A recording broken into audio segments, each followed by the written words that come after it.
Eu tenho, eu tenho uma boa experiência tanto como concurseiro quanto como professor, né? Eu fiz concurso no início dos anos 90. Eu me formei em 92 e tal, e eu já parti direto para os concursos avidamente atrás de um cargo público, né? Atrás de uma independência financeira.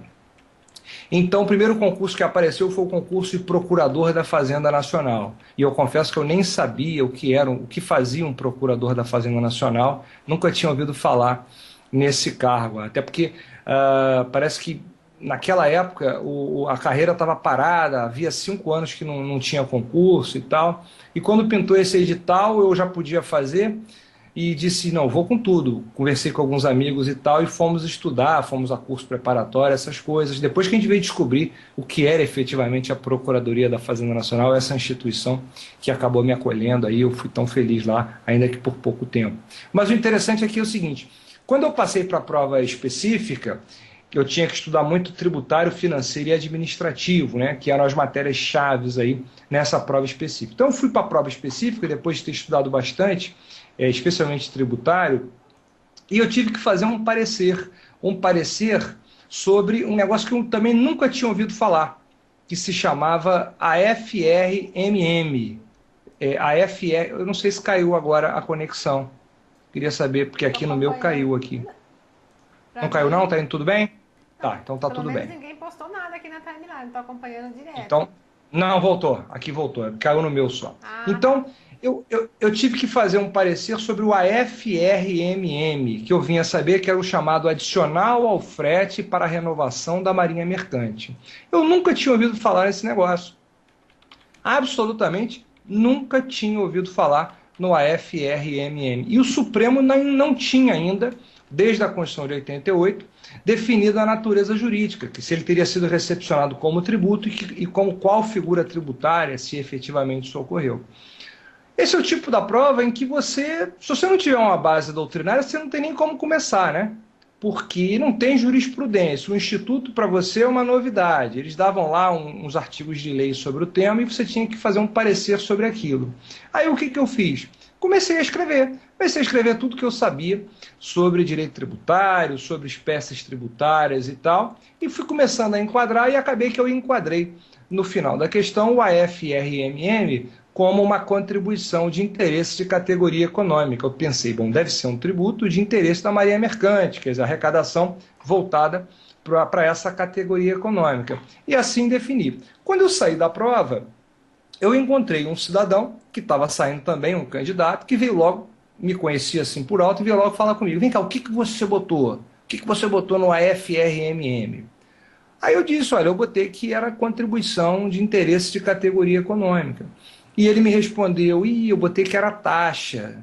E agora? Mas ele também estava em dúvida, então ficou aquele negócio, pô. Ficou até aquele constrangimento, né, e tal. Aí vem um terceiro correndo, mais empolgado, e até me lembro com um tom professoral e tal, e dizendo, o que, que vocês botaram no FRMM? Aí eu disse o que eu tinha colocado, o outro disse, aí ele fala assim, não, nada disso, não é tributo, rapaz, isso é preço público. Como é que você bota isso, não é tributo? A gente ficou arrasado, né, pô, a gente ficou, pô, o cara estava tão certo daquilo que a gente tinha certeza que não ia passar, né? Até porque você tem uma peça processual e um parecer, você erra o parecer, com certeza você não vai passar. Sabe o que aconteceu no final das contas? Os três passaram. Cada um disse uma coisa. O Supremo não havia definido a natureza jurídica.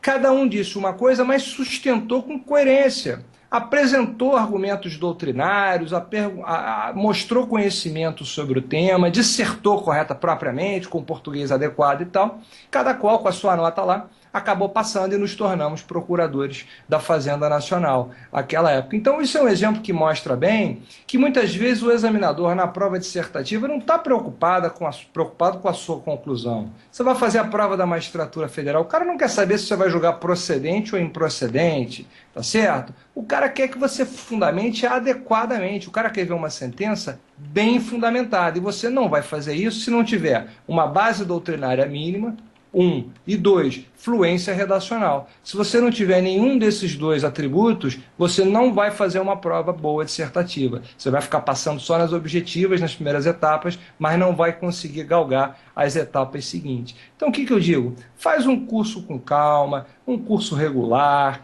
depois você faz o intensivo, não tenta atropelar as coisas, não tenta ir direto para a última controvérsia antes de você saber bem as bases daquela matéria, os princípios chaves, as diretrizes daquele sistema que você está estudando, entendeu? E na hora da prova, esteja acostumado, chegue com a caneta afiada para redigir, com um português bom. O examinador corrige muita prova ruim, ele corrige, eu já fui, não examinador, mas eu já corrigi muita prova e tal. E quando a gente vê uma prova bem escrita, às vezes não tem nem muita substância jurídica, mas é um alívio, uma coisa que você consegue ler, consegue entender, você consegue compreender como o sujeito desenvolveu aquele raciocínio, tá certo? Às vezes o examinador fica encantado com a maneira como você expõe a sua ideia, mesmo que não tenha muita substância jurídica. Eu canso de ver candidato que escreve muito bem, não tem nem tanto conhecimento jurídico assim, e passa muito antes daquele que está com todo o conhecimento acumulado, mas não consegue se expressar adequadamente. Essa é uma falha que muitos candidatos têm, estudam, aprendem, mas não conseguem provar ao examinador que detém aquele conhecimento. Então, é o que eu indicaria para vocês aí, ao fim dessa exposição rápida aqui.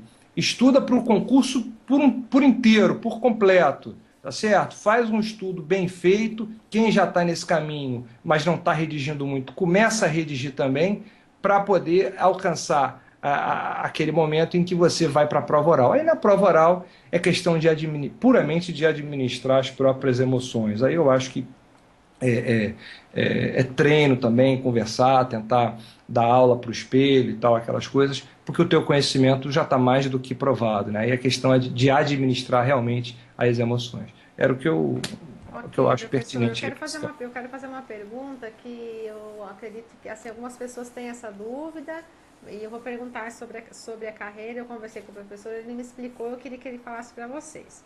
É assim,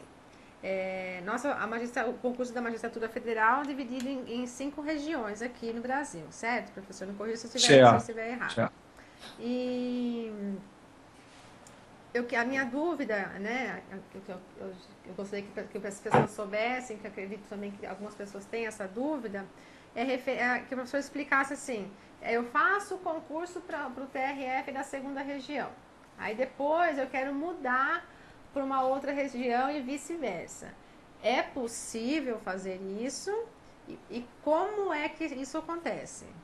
É possível sim, a remoção entre regiões, a permuta com colegas também de outras regiões. Veja bem, não é direito subjetivo do interessado, tá certo? Evidentemente que há uma discricionariedade de ambas as administrações, né, do tribunal de onde você quer sair, daquele para onde você quer ir, para definir isso, mas tem sido muito comum.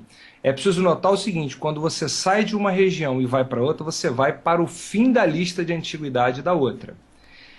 Isso é mais fácil de acontecer entre juízes substitutos, tá certo? Porque quando você, vamos dizer, o tribunal tem 40 vagas, aprova 32 candidatos. Você está juiz substituto da outra região, tá certo? Não fez esse concurso, você é juiz de outra região.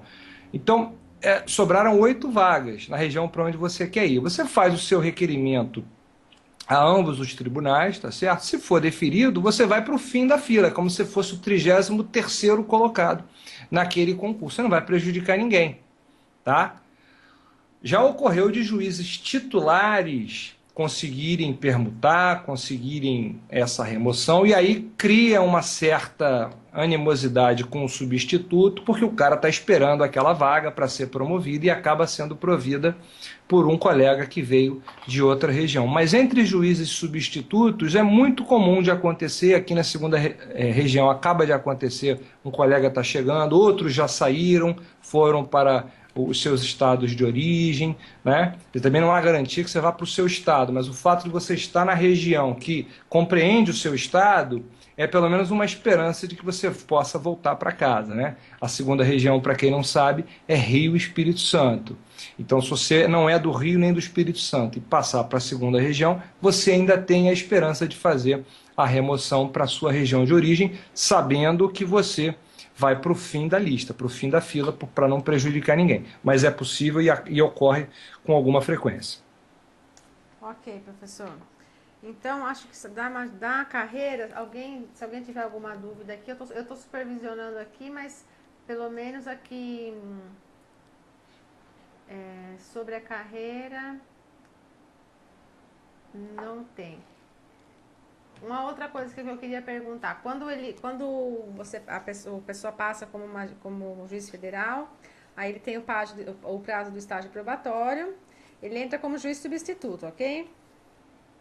Isso, entra como juiz substituto. E depois? Ele é alocado nas varas, nos locais vagos, quer dizer, o Rio de Janeiro tem várias varas de interior, né, assim chamadas.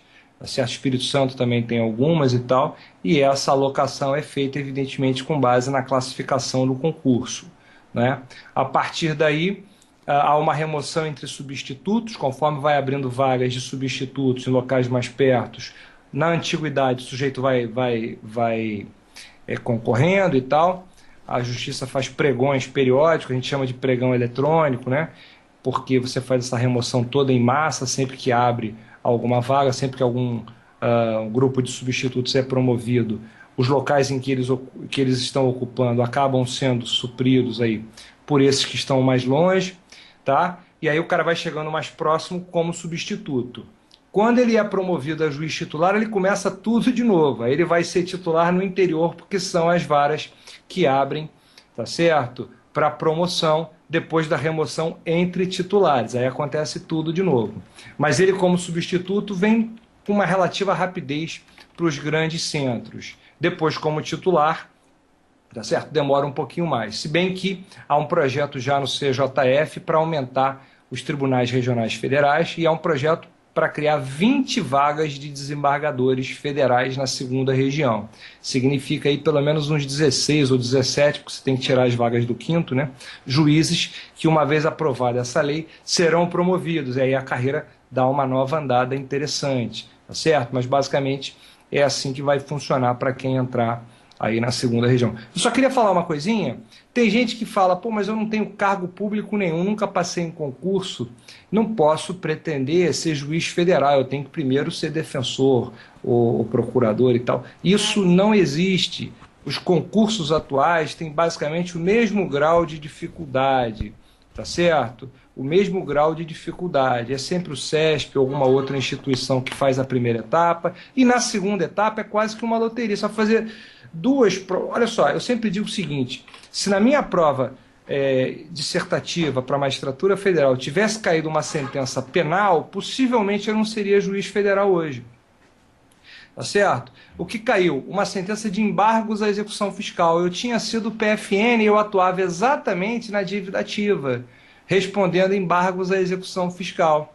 Então Deus olhou por mim naquele instante e disse, olha, eu quero que você seja juiz federal, a questão está feita na medida para você. Fosse uma questão de direito penal, eu seria promotor de justiça até hoje. Não seria infeliz, evidentemente, não estava triste ali, mas não teria passado no concurso. Então você tem que estar naquele instante, você tem que dar uma chance da sorte sorrir para você. Né? Então não tem essa, eu não sou nada. Tem vários colegas que eram advogados, fizeram o concurso e passaram e são juízes federais, nunca foram nada antes. Então acabar com essa história de que tem que fazer um estágio em alguma outra carreira, como se fosse um concurso mais difícil que esse, que aquele, tá certo? Eu fiz 5 concursos, fui reprovado na Procuradoria do Estado do Rio de Janeiro e na Defensoria Pública do Rio de Janeiro. Passei na PFN, no MP do Rio e na Magistratura Federal. Fui reprovado na Defensoria, feio, com nota muito triste, que eu não gosto nem de dizer quanto foi, tá certo? Na prova de civil, já tendo sido aprovado no concurso para a PFN. Estava esperando ser chamado e continuei fazendo o concurso. Então, não quer dizer nada. Aí quer dizer, então, que a prova da Defensoria no Rio é mais difícil que a da PFN? Não, é porque a sorte não sorriu para mim naquele instante, tá certo?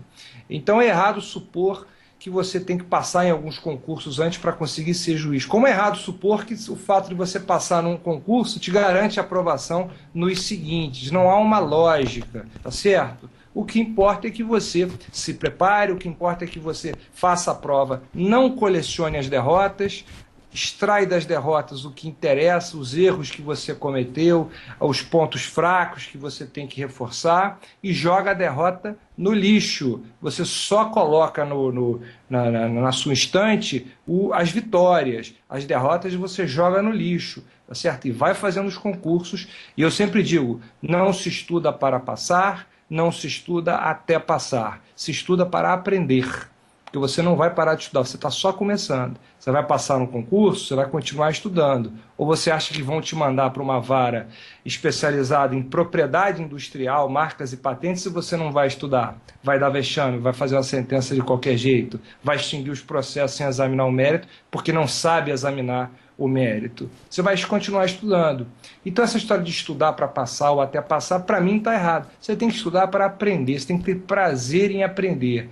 Conforme você for aprendendo, as suas vitórias vão aparecendo. E não são vitórias só em concurso, são na vida profissional também. Quando você fizer um bom parecer, quando você fizer um parecer no Ministério Público e o tribunal acatar na íntegra o seu parecer, transcrever ali o seu parecer, você vai ficar super feliz com essa vitória. Quando você der uma sentença confirmada, elogiada, ou super bem fundamentada, você não precisa nem ela ser confirmada, basta você ter a certeza de que fez um bom trabalho, você vai ficar feliz. Por quê? Porque você estuda para aprender, você não vai parar de estudar nunca, você vai estar sempre estudando. Então, esse negócio de, eu estou preocupado, eu não consigo passar, se você não está feliz estudando, vai fazer outra coisa, porque você vai estudar a tua vida inteira. É claro que é muito melhor estudar com salário no bolso todo mês, tá certo? Mas estudando para aprender com paciência, com dedicação, sem imediatismo, sem esperar resultados rápidos, você vai acabar colhendo bons frutos. Foi o que aconteceu comigo e eu nunca fui gênio, deixando claro. Eu sempre fui medíocre na verdadeira expressão, no verdadeiro sentido da palavra. Sempre vi gente melhor que eu e pior. Sempre estive na média. A única diferença aqui é que eu me dediquei num determinado período da minha vida, porque eu queria muito a minha independência financeira. Tá? Mas eu espero continuar estudando, porque eu não quero dar vexame na minha atividade, seja do magistério, seja como juiz e tal. É o conselho que eu posso passar para vocês. Estudar para aprender e ter prazer em aprender. Nossa, professor, vocês gostaram dessa, né? Essa parte foi fantástica. Gilvan, prestou atenção, né? Um beijo no seu coração, força e coragem, viu? Vai dar tudo certo. Professor, é o seguinte,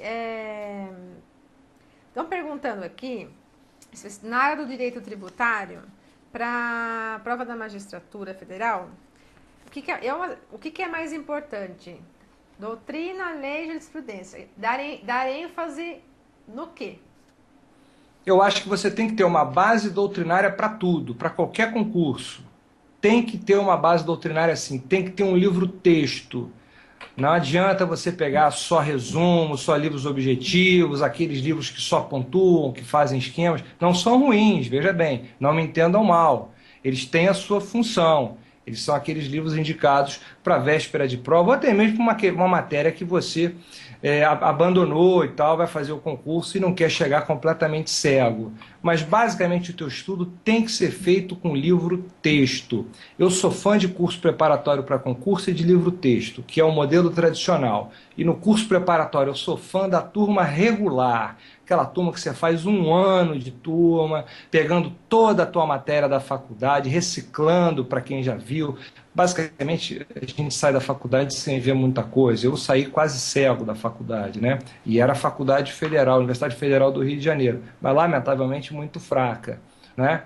Então, o curso me ajudou muito, a turma regular, aí você estuda, pega o livro, lê um capítulo por semana, aquele negócio mesmo, sem olhar a última página. Vai dar depressão? Vai ter momentos que você vai se deprimir, que vai dizer que não vai conseguir, que é muita matéria e tal.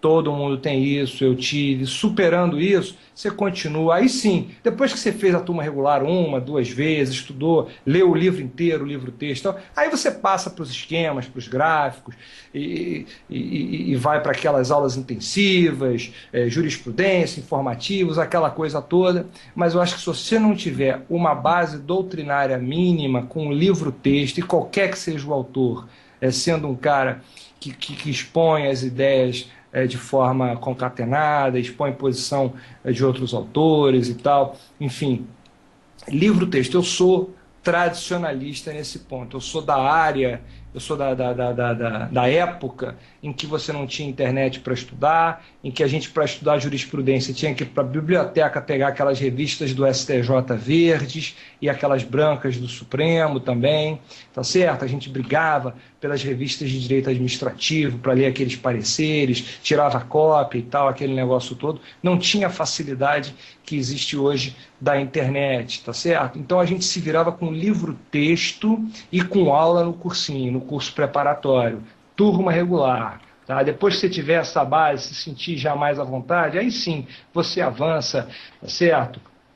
Pega os gráficos, os resumos, os mapas, os esquemas e tal, aquela coisa toda, mas assim, sem demérito aos objetivos, aos esquematizados, enfim, sintetizados, porque eu também usei isso, tá? Sem demérito, eu acho que um bom livro-texto é insuperável. É assim que eu sempre estudei e esse é o que eu recomendo para as pessoas.